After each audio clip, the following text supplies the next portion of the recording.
go immediately. You will order her to let me go.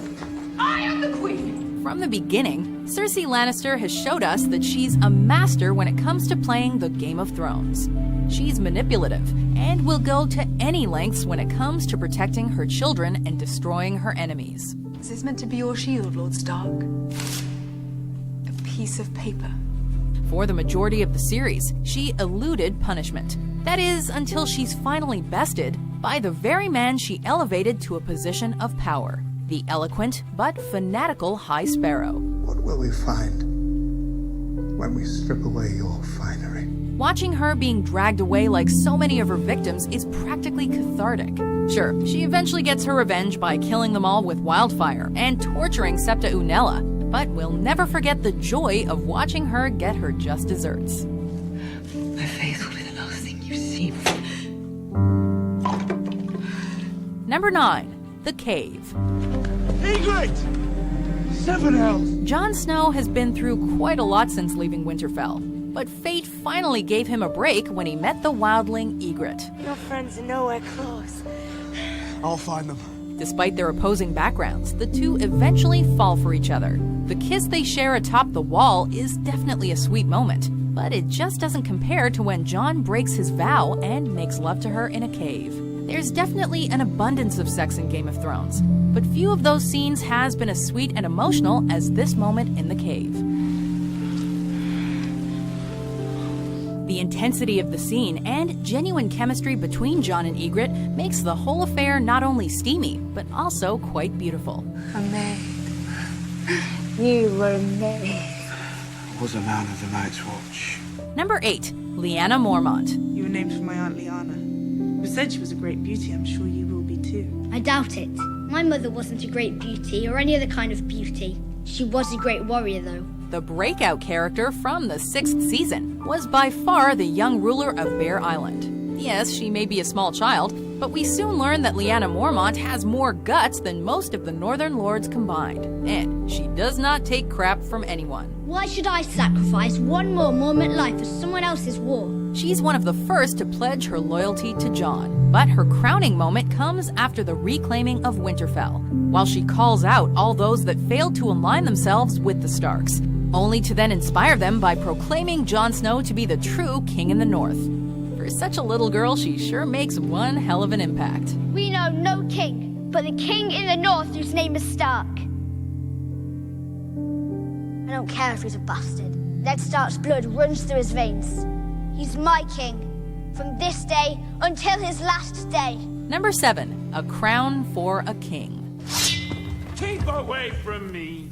Viserys, please. Viserys Targaryen is not a good brother by any stretch of the imagination. Hiding behind his name and selling his own sister in exchange for an army, he believes that he's owed the Iron Throne as a birthright.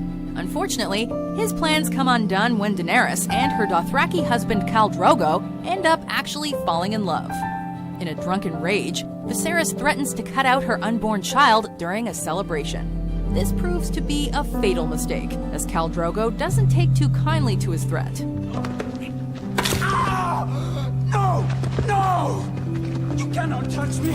He has his Blood Riders break Viserys' arm before they hold him down and give him the crown he's always wanted, in the form of burning hot molten gold. That's gotta hurt. A crown for a king.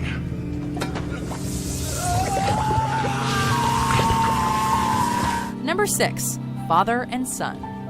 Tywin Lannister is both a ruthless tyrant and a complete badass. We certainly respect him for his ability to command, and his unrelenting devotion to the legacy of his house.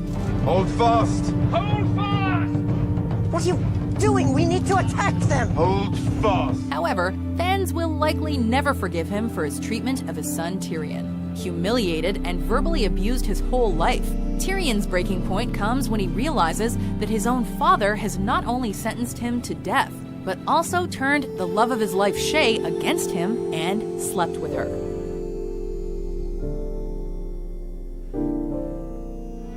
As expected, Tyrion is both enraged and heartbroken by this revelation, and this ultimately leads to the father-son confrontation in a privy that would be their last. A Lannister always pays his debts. You son of mine.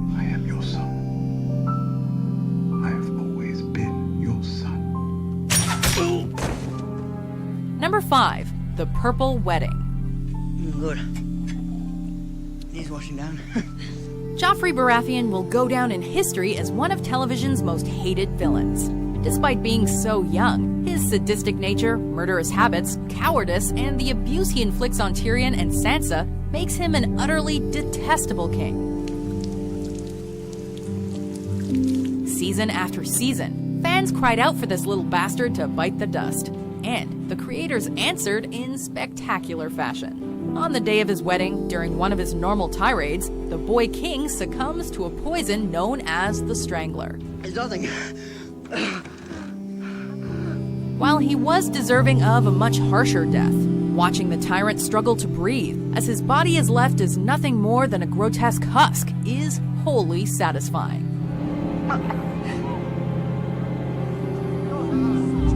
Number 4. The End of the Slave Masters.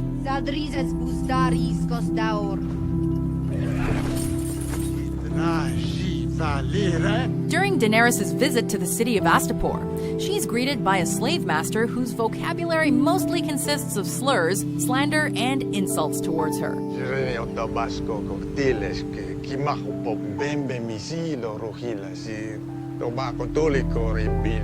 And to this point, as viewers, we're all under the impression that Dany has no idea what he's talking about, and that trading one of her dragons, even for an army like the Unsullied, is a huge mistake. Turns out that Daenerys Stormborn is no fool, and is able to understand the slaver the whole time due to her fluency in High Valyrian. She rewards his malicious words by letting Drogon rain fiery hell down upon him and all his cohorts.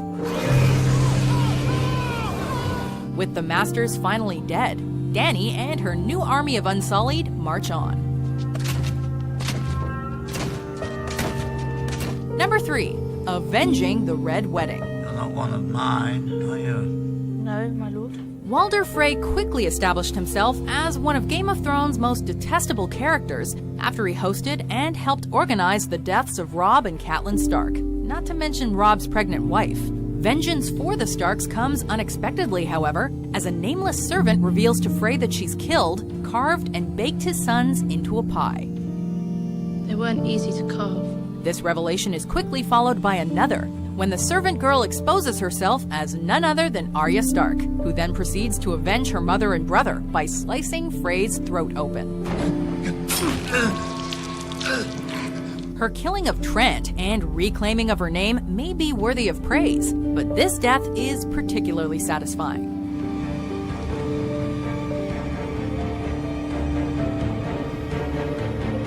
Number 2. Resurrection. Apologies for what you're about to see. Jon Snow's murder practically broke the internet, as fans were forced to wait until season 6 to find out if their favorite bastard would eventually be brought back to life. Resurrection was always a possibility in the minds of eager fans, especially after we saw what the Red Priests could do thanks to the power of the Lord of Light. But not today. At the urgency of Sir Davos, Melisandre attempts to bring the fallen Lord Commander back from the dead. Alas, the Red Woman seems to have failed, and as the episode draws to a close, we're